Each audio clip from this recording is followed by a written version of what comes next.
You've got your phone? Yep. Do this. What is that, iPhone? Yep. Go to your address book. Everybody you talk to, you know, like, are you looking at the contacts? Yeah. And I'm not gonna look, but can I grab this for a sec? I'm gonna show Sure. Ted. Is it on the list? Yeah, it's on the list Like of the if contacts. I scroll, is it moving? Yep, it's I want to see. moving. I want you to do this. I want you to roll up and down, go crazy. And you know, I don't want the camera to see. I'm gonna tilt it down. It's okay. So when you're rolling, you have no idea who you're gonna pick. Okay. Does that make And then you want me to stop Well, or something? yeah, look at the top name. Do you see the top name? Yep. When I roll, does it keep going? Is Yep. it on somebody new? It didn't stay on the same. Isn't it moving? Yeah, it's moving. So whenever it ends up stopping, just I want you to look at who that first person is. Does that make Okay, sense? So yeah, here, yeah. roll up and down, go crazy. Oh, you can do it. Do you get what I mean? Just roll the Yeah, screen. yeah. You want me to go Yeah, like yeah. this? Go like back and forth. And whenever you want, say stop. Okay, stop. And here, I'm gonna lock the screen. See, I just pushed this button. Okay. Did it lock it in place? So it's Yeah. like perfect. And I don't want them to see. Just for your own. Look at who the top name is. Look at who the person is. Make sure nobody else sees it. You got it. You see who you landed on? Yeah. And clear the screen. Put your phone face down. Did you have any idea you were gonna pick this person? No way, right? No. I mean, I think you started on the letter D when you did it before. It wasn't on a D still. You rolled for a bit. All right. Oh, yeah. Is this Back and a first name only or first and last? forth. First and last. All right, let's do it. Think of the first name. Okay. Think of the first letter. Okay. Now here's what she did, Ted. I don't know if you saw it, but if you were like on the highway, someone cuts you off, and you're like, what the? See how I just bit my lip? See that? That's an F. That's very distinct. You bite your lip. She didn't bite her lip like that. She did this. That's a V. Was the first letter a V? Yeah, it was a V. It was a V. All right, so what do you think? V? Did I make some sort of motion? I mean, obviously, right? I'm not. Did you see it? Think of the next letter. Think of the next letter. Like, what could be the most common? I would say the most common is maybe like Vince, if it's a guy. I think it is a guy. Am I right? supposed to I think it answer? is. Yeah, Yeah, it it's a guy, but it's like you know this person. It's like a nickname or something. I'm gonna show It is Ted. a nickname. I'm gonna show Ted. It's like maybe a shorter thing. What's this guy's first name, or what do you call him by his first? Vic.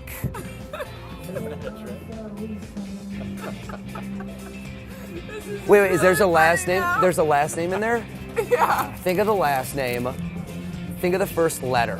Okay? Okay. Just that first. See, you did it again. It's the sound that I catch. Like, imagine I went over to that tire and I like. I didn't do anything. You though. did. You. How am I doing this? If I Okay. punctured the tire and I pulled out the knife, it would make a noise, right? Yeah. It's an S. That last name starts. It's an S. Something like it sounds almost like seltzer, seltza, or skelza, seltza.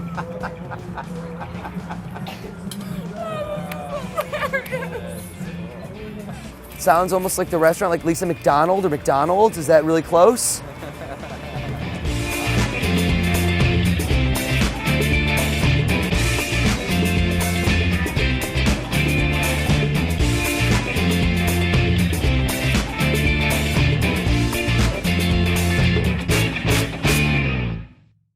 Hi, I'm Oz Perlman, and welcome to the iCurveball explanation.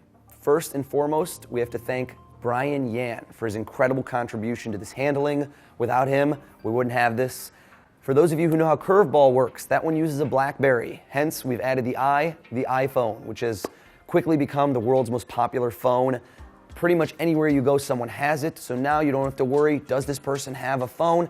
All but guaranteed you're gonna be able to perform this pretty much anytime, anywhere that somebody has their phone. Now, just the quick nuts and bolts. The way that this effect works, in essence, is the same as the old trick with the watch stem, where you're able to force a time, because when they think that the stem is all the way out and they're spinning it, you've actually clicked it in, and when they're spinning, they're not moving the watch at all. Same thing goes for it here. You're going through your contact list, the spectator thinks they're scrolling through, you've actually forced them to pick one contact. Now, how do we bring this in with an iPhone? How does the handling differ from the original Curveball? This works with pretty much any iPhone I have seen. The iPhone 4, which is the current iteration, the iPhone 4S, the iPhone 3. You're going to have a spectator go into their contact list. That's the list of all the different names. It's a touch screen. Now, the key things here are the scrolling process, which you're going to allow the spectator to do, and this button up top, which locks the screen. When I push this button, it freezes the screen in place. Those are the only two components involved. Now, how do we actually perform the effect? the spectator takes their phone out and asks them, please go to your list of people, your contacts. When they do that, you're going to take the phone from them, and I make a very big point of telling them, oh, I don't want to look. I always hold the phone pointing towards the spectators. You do not want them thinking that you have been looking through their contact list. That's very important. I say to them, when I'm rolling up and down, is it moving? Now you can't see, so they've got to tell you, yeah, it's scrolling. And as it's scrolling, tell me when it stops. And they say it stopped. I go, great. Look at the top name. Now, sometimes the screen might be cut in half, so I say to them, look at the top name, the first one you can fully read. If it's cut in half, look at the first one. And they say, oh, we can see it. I go, great. When I roll again, does it go to somebody new? And they're going to say yes. I go, that's the point. You're going to scroll through the phone. You're going to do it, not me. And whenever it stops, I want you to look at who you picked, that top name. So that's the selection process. Now you're not going to allow the spectator to actually look at the phone, because then how are you going to force the name? So the reasoning, the whole justification for why the phone gets tilted down when they scroll is you say to them, I don't want you to go for someone specific. I don't want you to be like, ooh, I don't like him, I don't even know her. I want this to be random. So as you're showing them the phone and saying, look, do you see how it's scrolling? I want you to tilt the phone down and roll from underneath, and you show people, is it scrolling? You want verification, because obviously you can't see the screen. This is the moment when you casually, while you're bringing the phone back, glimpse the top name. In this case, I'm seeing Dad, Home in parentheses. I'm now going to tilt the screen down, and during that one moment of tilting down, once the phone is horizontal, I now click this button. An exposed view from below, that's going to lock the screen in place. Boom, blank. Now nobody can see that. At this point, your spectator is going to put their finger underneath and start rolling. Now you're welcome to keep holding the phone for them, or say, I don't even want to touch the phone, you hold it. And in which case they'll hold the phone, they'll do the scrolling. Now you have to be aware of your audience management skills at this point, that the person doesn't quickly pick the phone up or look at it. So when you say to them, are you done scrolling? Is that good? Say to them, let's wait for it to stop, because the phone, it's almost like a slot machine. When you roll on an iPhone, I want everyone to see this if you're not familiar with the functionality. When you roll, it takes a moment or two to stop. It rolls and it goes fast and then it slows down. It's kind of just like a slot machine. So when they're doing the rolling, or they think they're doing the rolling, and in this case we've got Jack Helmuth now is going to be the forced name. When they think they're done, you say to them, oh, hold on, before we do anything. And you make a big point of saying, I'm going to push this button right here and lock the screen. And you lift it up and they see that it's now on the home screen. The justification for this is you say to them, I don't want to see anything. I don't want you to think I have a mirror, any tricks. I don't want to see anything. Take the phone, go 10 feet away from us, and you look at who you landed on. Look at the top name. So the person takes their phone, they walk away, they turn it on, they look, and they see Jack Helmuth. Now, very important, the way you communicate with your spectator is going to determine whether this effect works or fails. You do not want them to go over there and scroll through and pick a new name. So you really have to hammer home the fact that this was done randomly, and that when they walk over there, turn it on and look at the top name. Look at who you picked. So it puts it all on their court, the fact that they went over there and it could have been anyone. So that when they come back and you tell the spectators, you thought of anyone out of your phone, you didn't even know who you were going to pick. And they're going to go, yeah, I didn't know who I was going to pick. So if you didn't know who you were going to pick, how would I know? And that's when everyone who's watching says, how could this guy possibly know who they picked? Now, the key things to remember here. When you're turning the screen down, you do not want to push this button before the phone is fully horizontal. If you glimpse the phone and as you're tilting and you hit the button here, watch how that got exposed. Someone who's shorter than you might have seen that, and they might tell you, hey, the phone screen, I think it's off. Now, they're not trying to be a jerk. They don't know the method. They simply might have glimpsed the hidden work, in which case they've kind of spoiled it, because now you have to start over and you have to do it again. So you got to be very aware you don't hit this button until the screen is fully horizontal.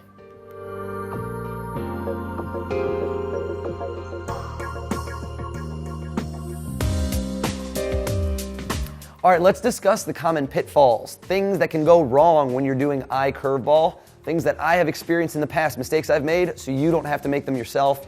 All right, show you what I've learned from past errors. Not just my own errors, but audience errors, things, audience management. All right, let's go through them. One of the big ones that happens, and this is like no fault of anybody's, is that when I'm telling someone the instructions and I say to them, here, you're going to scroll up, you're going to scroll down, and when you go over there, look at the top name you read. Now, what can sometimes happen, and this is going to be hard to explain without getting a real close-up, is right now the top name that I can read says Aaron Glazer. However, there's like a gray see-through bar that if you look under it, you can kind of see the name Jerry. Now I'm going to hold this here so we can get a close-up so you can kind of see what I mean.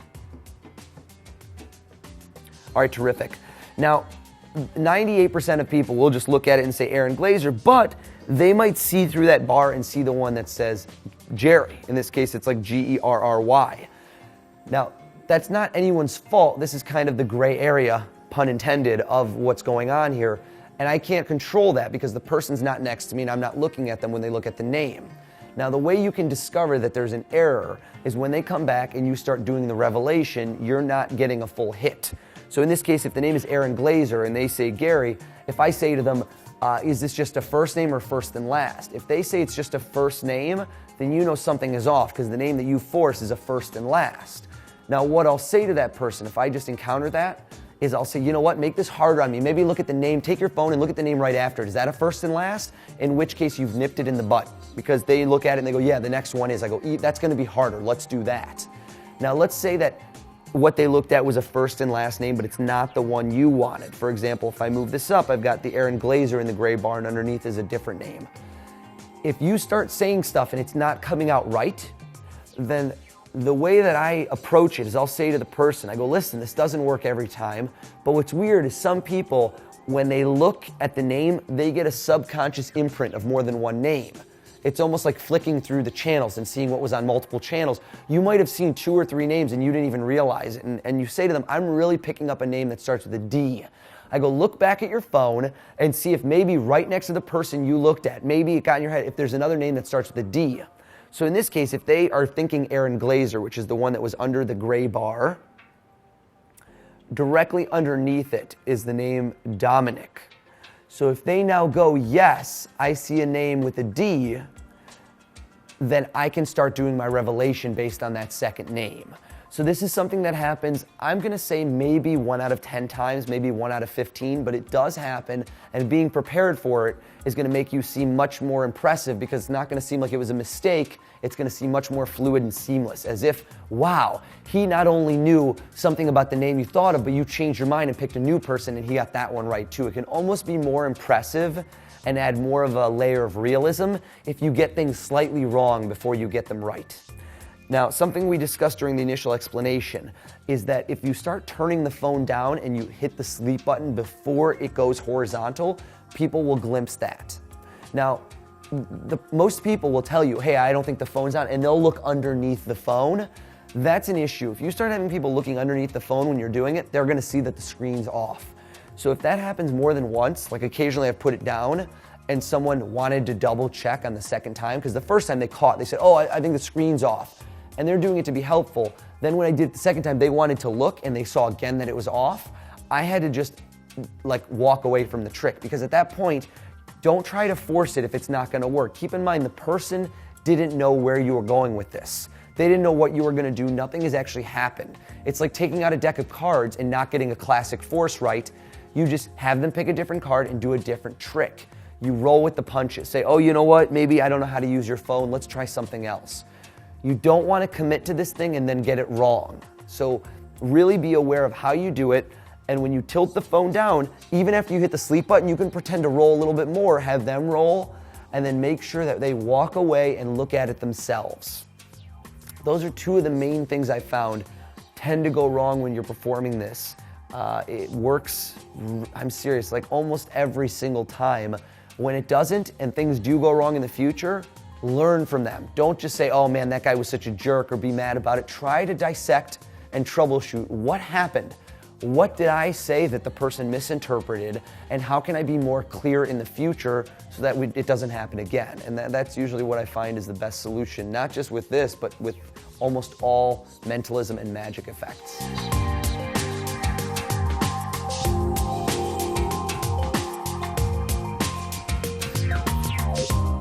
Next up, now that we know the name, how do we reveal it? How do we manage the audience to get the biggest climax, to get the biggest bang for our buck out of this effect? There's a few things we're going to go over, and I'm going to go quite a bit into theory because at the end of the day, you saw how simple the actual method is. You're hitting a sleep button and they're just forcing a name. How do you make this into a miracle? Now, I'm going to give you kind of different schools of thought because what's right for me isn't necessarily right for you.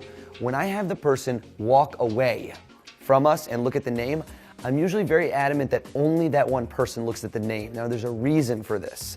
I don't want the whole group looking at the name because then I can't do a piece-by-piece revelation as well. Because then if I say something, the whole audience is going to react and I get one climax. Here's the other thing. If you're telling the audience and they're watching and they don't know the name either and they're watching you reveal it slowly, then not only is the person that you're revealing the info, the one that looked at the name, gonna react, then the audience reacts separately. It kind of feeds on itself. It's like a wildfire. Whereas if everyone in the audience knows the name, you don't get that domino effect. You only get the one domino. Everyone reacts together. And I know it's psychology, but it makes it so much stronger. So when that person walks away and looks at the name with their phone, they come back, and now I am going to paint the picture of what just happened. I'm going to erase all the bad parts. I'm going to create a monologue so that later on when they remember what they did and everybody else watching, this is how they're going to describe it to their friends. I'm going to say, you took your phone, you picked anybody out of your phone. You didn't even know who you were going to pick. Now that's not exactly true, but as far as they sound to them, it is true. They randomly went through, they picked anybody. And I make a big point of saying you didn't know who you were going to pick, and they will agree to that. They did not know who they were going to pick. I then pose the question, if you didn't know, then how would I possibly know? And they're going to go, there's no way. That's what you want them to do. They're either going to say no or they're going to go, there's no, add in a swear word way. And that's what you want to really sell this, because if they're saying there's no way, then it makes it even stronger. Now, I like to do this effect with a big group. One-on-one, it's just not as strong. It still works, but if we have a few people, it's even better. And getting them away from us, for the people that weren't really paying attention at the beginning, if that person comes back and I say, you were about 20 feet away, is that right? You picked anyone out of your phone, you looked at the name, you didn't write anything, you didn't say anything. At this moment, this person is just a thought in your brain. That sounds incredible. That sounds like a miracle because, hey, how could this guy know a thing that's just a thought in their brain? It makes it seem impossible. So the way you phrase it, you really need to work on the words you use because that's everything. Now they've come back and now you're going to start revealing things about the person. Now, when you get your glimpse, in an ideal world, you're going to get a good name. Like a really hard name is better. If you get anything where there's additional information, like for example, if you get somebody has their doctor, I did this one time for a woman and it said doctor something and then it said gynecologist in parentheses. And I did not reveal that, okay, because it's embarrassing. But at a certain point, she was cracking up, she was laughing, and I said, doctor, whatever, and they said, come here. And I say, I'm not gonna tell them, and I whispered in her ear, this is your gynecologist, isn't it? She flipped out, and everyone wanted to know what I told her, and she goes, and I go, was I right? And she went, yeah, he was right. And that was even better than saying it out loud, because one, I don't wanna embarrass that person, but two, everyone is now like, what did he know about the doctor? What was this? And when people are intrigued, their reactions are always bigger. That's the nature of the human condition. Like if you're intrigued by something, you're gonna talk about it more, it's gonna be much more appealing. Kind of like the thing that's hidden, behind door number 3 that you don't know about is always more impressive than door number 2 that they opened. Now that's a lucky thing, you can't control that. So you wanna use that to your advantage, but pretty much when you're scrolling and you do the turn, you wanna see if you can get a name that's interesting. If you can't, roll with the punches. Now, when they come back and you say to the person, is this a first name, a first and last, or you can say how many words are involved. Is it 1, 2, 3, 4 words? They'll usually say it's 2 words. Now, I have a pad of paper. I almost always do this with some sort of pad of paper, a marker, because I like to write things. I don't like to just say things. I like to write stuff. The reason is if I write something down, I can show the whole audience what I wrote down, like a letter, and then I can have the person say, what's the letter you're thinking of? And then when they say it, everyone's in on it with me. We're all on the same team now. The audience is with me because they all know. They're like, whoa, he got it right. Whereas watch, if I say, think of the letter and I go K, and I go, is that right? They go, yes. You don't get that oomph. The people are gonna be like, oh, it was right. It's just not the same flow in terms of the reactions. Now, when I ask them how many words are involved, I'm trying to show the audience how the trick works. I'm trying to have them watch me and say, oh, he's piecing it together slowly. I want them to feel like they know 10% of how I did it. So I will say to them, it's 2 words. I go, folks, this could either be a first and last name or it could be something weird. Now, if I know that it's a restaurant and it's not a first and last name or it's a business, then I'll say, hey, did you see how she reacted when I said first and last name? She hesitated. I don't even think this is a person, is it? I think this is like something else. Am I right? And she goes, yes. So everyone feels like, oh, he just caught that. It's kind of like a pseudo explanation of how it's working. And people like that feeling. They like to feel as if, hey, if we trained at this for 10, 15 years, we could do it too. I don't want them to think I'm a psychic. That's my own personal performance style. If you're not looking for that, then you don't want to do that. But if you want to give it an element of realism, then by giving little explanations, hints of how you're doing it, people think that you have really studied psychology, profiling, and you're able to pick up all these little micro things. Now, the next part is going to be little bits on how to reveal letters. I highly, highly recommend picking up Banachek's books. He's got the Psychological Subtleties books. He's got 1, 2, and 3. I believe the first one was terrific. I think I have the second one. I don't know if I got the third one. They all kind of rehash certain things.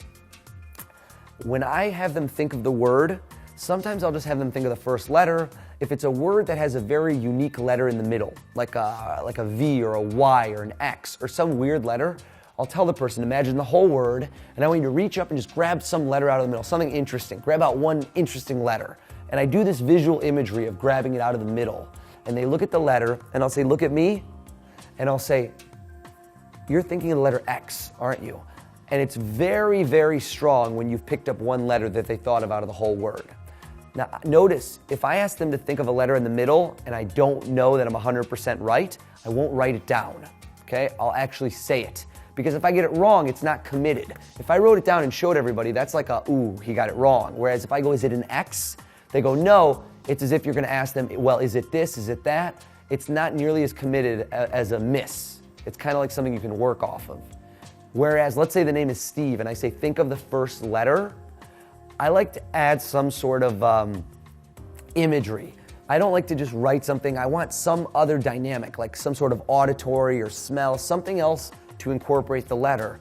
So if I look at them, I go, imagine I walked up to a car outside, took a knife and stabbed the tire, and I pulled the knife out. What would the noise sound like when it was coming out? And somebody next to me would go, sss, and I go, that's the exact noise you just made under your breath. The first letter is an S, isn't it?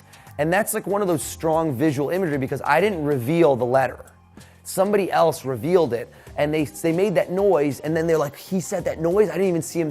It makes it much more intriguing than just saying an S. You see, it's how you present this that makes it much more powerful. So at that point, I'll write the S, I'll look at them, and I might say, count the number of letters in the word. Count the number of letters, don't use your fingers, and I'll watch the eyeballs, and I'll say, what was it? You did da, da, da, da. It was 5. Was it 5 letters? Now for longer names, you can get a lot of comedy out of this because if a person's thinking Mitchell, like they might need to use their fingers behind their back. You can make jokes, be like, how much have you had to drink? It adds a lot more elements of presentation. Plus you can watch them, and let's say it's Mitchell, and that would be M-I-T-C-H, 5 letters, E-L-L, that's 9 letters. You can look at them and say, hey, you miscounted, didn't you? It was like, you counted 10, but then it was actually 9. Is that right? Now when they say, is that right? They might answer yes to the 9, but everyone thinks that you actually knew what they miscounted, so it makes it much more appealing. I will now write down Steve and I'll show it to people. Like let's say the name was Steve, forget the Mitchell. Make sure you tell people, don't say it out loud, otherwise they're gonna steal a lot of your thunder. If they say Steve out loud and the person goes, oh my God, you didn't get the moment of revelation. You want everyone to see the Steve and then say to the person, who's the person you're thinking of right now that you thought of out of your phone? Now that's a better way to put it. You don't want to phrase it, say, who did you pick out of your phone? Say, what's the person's first name that you're thinking of right now? That sounds much more impressive, especially for people that just walked in and are watching. They're like, you're just thinking of Steve? You go, yeah, I was thinking of Steve. You rip this out, boom, you got your first climax. Now, at this point, if there's a last name, I like to pause for a few beats. What I'm trying to get them to do is I'm trying someone to issue me a challenge and go, well, what's the last name? It's much more impressive if someone says, well, what's the last name? Rather than you just going into it, because then it's like a challenge. You go, oh, well, that's gonna be tough. Last names are really tough. I go, do you know this person's last name? Of course they know the last name. They looked in the phone, but you're making it seem as if maybe they don't even know it. So when they know it, you look at them and you start writing, and I'll just go right in and I'll write the last name, and I go, I don't know if I spelled this right. And I'll show a bunch of people, and I'll say, close your eyes to the person who was there, and I'll show it to everyone else, and I'll go, open your eyes. I go, I hope I'm close. And I go, what's the last name? And they say the last name, I rip it off the sheet, I show it, and boom, I got it right. Huge applause. You've gotten the first name, you've gotten the last name. People are gonna freak out if you're doing this properly. Now, when it's a restaurant or when it's something else, when it's something like a nail salon, for example, I did that a few times. It was really funny with the nail salon. I will not reveal a word piecemeal. I'll just reveal everything together. Like I'll do a letter and then I'll say, this isn't even a person, this is something really funny. And then I'll write the whole thing like Paradise Nail Salon. I'll show everybody else. That way everyone's in on it. And that way when I say, this is like, it's not a restaurant, something else, tell everybody, what is this place? And they'll say it's a nail salon. I go, what's it called? And they go, Paradise Nail Salon. I'll rip it out, I'll show them. Huge reaction. With Curveball on a BlackBerry, a lot of the time the businesses, just by virtue of the way the operating system is on a BlackBerry, it'll show the name of the company or the business. Sometimes with an iPhone, you get the same thing. Like somebody will have it listed as, Steve whatever from Coldwell Banker. If you get that type of thing, don't reveal it right away. Use that at the end when you've said the name and you've said everything. I will ask the person, you don't even talk to this person very much, do you, Steve? And I'll go look at him and I'll say, think about how you know him. I'll go, just think about how you know him. And there's no way I could possibly know how you know this guy. And they'll go, there's no way. I'll go, look at me. And I'll go, this guy, did he work with you? He goes, he was your real estate broker. No, he's like a real estate broker or a realtor that you know. Is that right? And they'll go, there's no freaking way you could know that. Don't reveal the name of the company. Reveal the type of job it is, because that's like a dual reality effect. The people will say that you knew things about the person that were impossible to know. Use those types of things to your advantage. Those are the little miracles you get every once in a while that are pure gold, because that almost seems like real mind reading. The people around are going to say there's no way you ever could have known that this guy was his realtor. It's not possible. Like you couldn't have Googled that, you couldn't have known. That looks like the real thing. So keep your eyes open. That happens more often than you'd expect. I'm proud to give it away because I know how much fun people are going to have with this. That's the inner workings and revelations of iCurveball.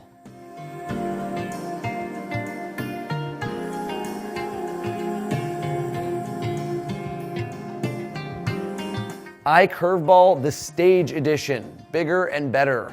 So mostly you're going to be doing this effect close up, but for those of you who love doing stage, here's how to do it. There's 2 ways to go about it, and this thing plays huge. All you need, iPhone. I guarantee you if you're doing a show for 100 people, 200 people, 50 people, one person out there is going to have a smartphone and probably an iPhone. If not, I don't know how they're affording to pay you, so that's a whole different story. So somebody must have a phone out there and you can do this.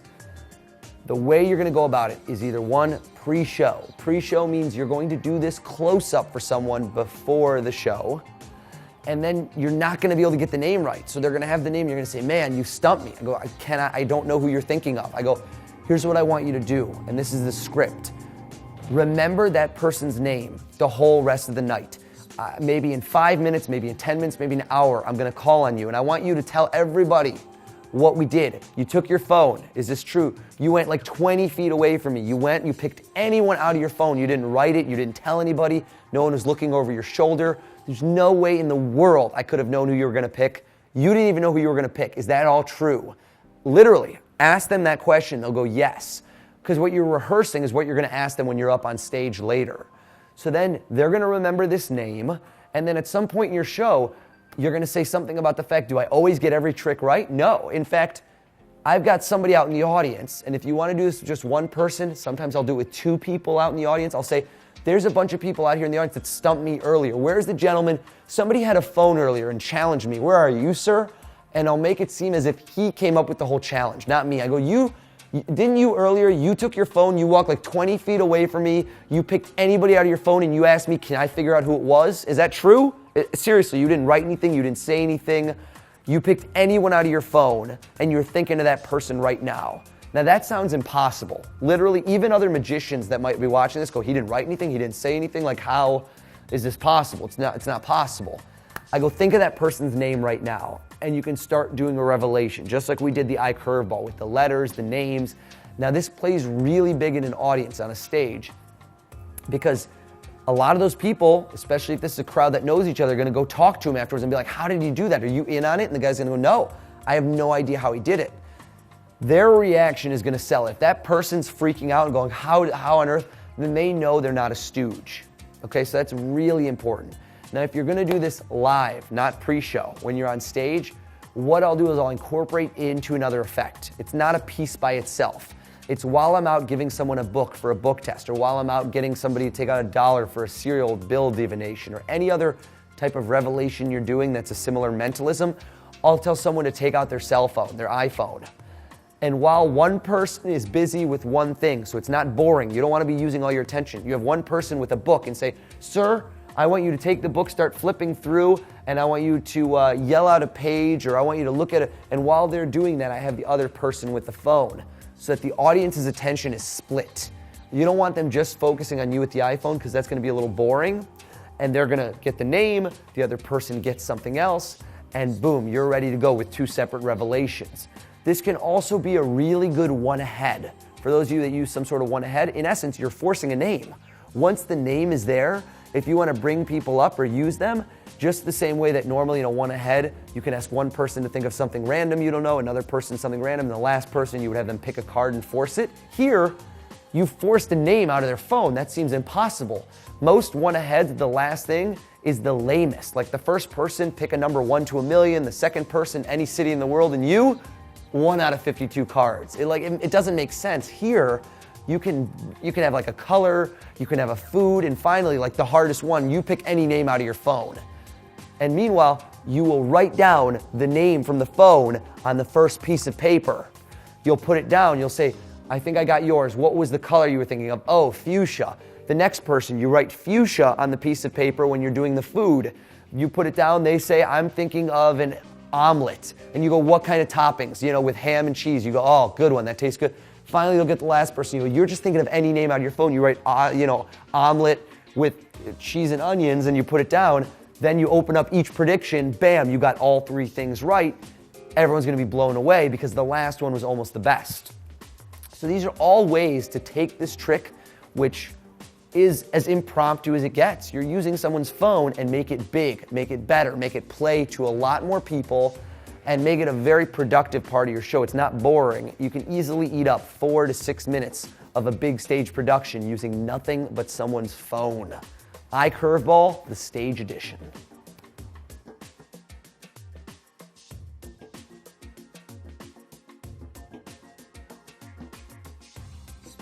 So you've learned iCurveball. You're excited to go perform it. You're going to be doing iCurveball possibly on stage. Could we give you any more? Bonus effect time. How to unlock someone's phone. Literally hack their brain is how they're going to feel about it. I'm going to give you one method here, which works like dynamite, but it doesn't work every single time. There's a second method that's a guaranteed. That one's also taught in the lecture that I did, which you should definitely check out, the Penguin Online Live Lecture. Let's teach you the first method. This is the first, my go-to. The second one is kind of like the backup measure. Now, when I say unlock the phone, this could work with almost any phone. Doesn't have to be an iPhone. The iPhones, though, when they go like this and people turn on, you can instantly see that they have a code.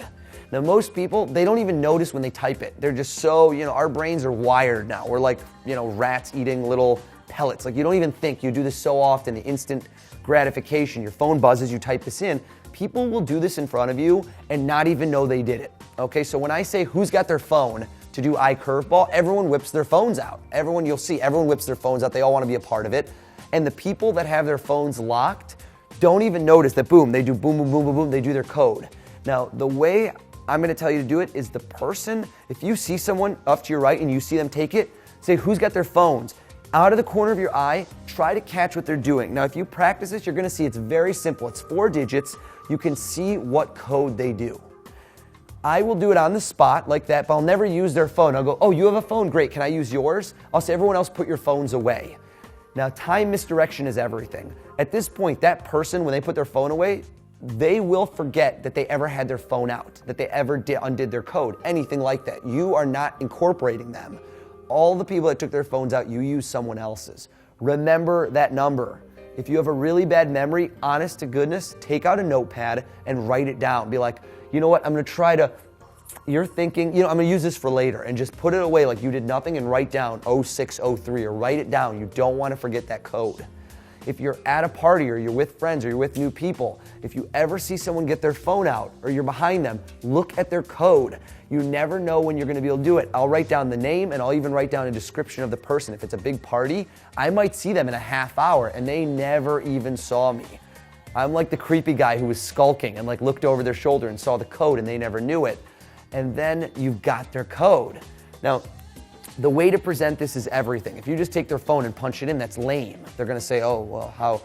You need to have a hook. You need some sort of presentational angle, some sort of thing that really connects on like a deep level. Now, one of my other tricks you should check out if you haven't seen it, Clutch, is very simple. It's like this. It has a simple method, yet a huge effect. In that trick, the whole big crux is you explain how pickpockets work, how a really good pickpocket can reach into your wallet and they can feel the difference between your credit card and your library card, and they swipe the credit card. Like their fingers are that sensitive. And people, when they hear that, they go, wow, that would be really cool to do. The same thing here with the phone. I'll say, who's got their phones? And let's say that somebody takes out their phone, I will look and pretend to notice. I go, whoa, is your phone locked? And they go, yeah. I go, don't type the code, don't type it. I don't want you to ever type that code in. Listen to what I just said. They typed their code in earlier, okay? So by me saying, hey, don't unlock it, I never want you to type that code in. I'm making the other people around them hear what I want them to hear, which is, hey, that person's never gonna type their code. So now it strengthens the impression. There's no way I could have known it. And I'll take it from them and I'll say this code. I go, does anyone here know your code? Now, if they say yes, if they go, my husband knows the code or something, I go, well, do I know your husband? Could your husband have told me? And she's gonna go, no. And I go, okay, so there's no way I could know the code, right? Nobody here knows. She's gonna go, no. So that's a very good, you want them to pretty much flat out say, you aren't in on this. I don't know your code. Now, the emotional hook, the presentational angle I use on this is the fact that this is hardwired into your brain. This is called muscle memory. It's the same way a baseball player swings a bat 100,000 times. He doesn't even need to see where the baseball's coming. He knows how to swing the bat. Same thing with a golf player. It's a good hook for men, especially sometimes women as well, but they like sports. People will know about muscle memory. I'm gonna tell the person, I can feel in your muscle, in your thumb or your forefinger, when you're gonna type the code, I can feel a little click, a little something different, a little bit of resistance. Kind of the way somebody cracking a safe wears like a stethoscope and holds it next to the safe and hears that little click like in the movies, and that's how they crack the code. I'm gonna crack your brain. And I'll have them hold out their finger and I'll say, close your eyes. And you really wanna make a point of making them close their eyes, and I say random numbers. So I'm holding their thumb, so pretend I'm holding someone's hand right here. This isn't my hand, it's their hand. And I bring their fingers close and I go 5, 5, 7, 3, 2, 8, 6. And I go, ooh, did I feel something? 1, 3. And I pretend to be feeling it out and I go, next number. And I just do random numbers. I don't actually type them, I just bring the phone close. And what I want people to think is that I'm muscle reading, that just by pushing against their finger and saying numbers, that I'm gonna feel something unique about it. Now this is up to you how you do it. You know the number, in this case it's 0603, I know the number. Do you just instantly reveal it, or do you get it wrong once and then reveal it? Now this is two schools of thought. I used to get it wrong once and then work at it one more time and then get it right, and I found it's just not as strong. People are kind of like, ooh, he got it wrong. It takes away some of the oomph. Even though getting it right on the first time seems a bit too perfect for me, it's like, how could you have done it? People prefer for you to get it right the first time. This is done from hundreds of times experience. This is why. Try it both ways, judge for yourself. I find getting it right the first time is the best. Now, you gotta keep in mind that this person might be using this code for some other thing in their life, so do not type the code in front of everybody else. Don't say it out loud, that's very intrusive. I will get in close, I will type in the first 3 numbers to myself, I'll hold this up and I'll say, once again, dude, there's no way I could know your code. I go, what I just did is hacked into your brain. And watch, when I type this last one, hopefully we can see, when I hit this, boom. When that screen opens, anyone who has an iPhone, or even people that don't, is gonna realize you just got it right. Because just to show you the opposite, let's see if I can lock this. Will it auto lock? It auto locks. If I got it wrong, it's gonna buzz and go wrong passcode. most people are gonna know that it does something wrong if you get it wrong. So this moment, when you have it 060 and you're about to put the last number in, hold it up so as many people can see. And when you type that last number, bam, I say the word bam out loud to kind of personify the fact that it just got it right, because I want there to be a punctuation. Because for people that can't see it clearly, they don't know anything. So if I go boom, or if I make some sort of noise, it gives them a little startled effect, and it jostles their nervous system to say, whoa, did he get it? And everyone's like, he got it. And I will literally just drop the phone and go, yes! And I will freak out, and I'll start high-fiving people, and I'll hug people, because imagine you really did this, okay? Imagine you're not a magician. Imagine you legitimately just went up to someone and guessed their phone code right. I would freak out. I'd be like, how the hell did I just do that? Like, I would be freaked out. So I want to channel that energy so that people realize I don't always get this one right. Like, this one was amazing even to me. So I will act a little bit differently when I get this right, and I will rarely follow this up. Like, if I do this, I leave the group. If someone comes up to me and do it with my phone, I go, are you kidding me? Maybe I'll do that again in a year. Like, I want them to feel like they just experienced some sort of mystique. I want it to be something special. I don't want it to be like dance monkey dance. That was something that doesn't happen every day, and that was really crazy. And that's how legends are born. I've done shows where someone who hires me will go up to everybody and say, this guy cracked my iPhone code. There's no way he could have known. He took my phone. I don't know how the hell he did it. He read my mind. He knew my code. And they will tell everyone at the party about it. And if you don't do it over and over, it's almost stronger, because people will talk about it because they never even saw it. It's kind of like David Blaine floating, right? David Blaine, the first time he floated, he probably floated like 5 inches. By the time the third person told it, he was like 3 feet in the air. That's how these legends are born, like broken telephone. And specifically with this effect, that's what tends to happen. People recount it and they tell it in such a crazy way. Enjoy that bonus effect. Combining this one and iCurveball, you are gonna be deadly. That's about 10 minutes of solid entertainment where you don't even have to be doing anything. You don't have anything on you. You can do it anywhere, anytime, impromptu. iCurveball and the bonus effect. Thank you.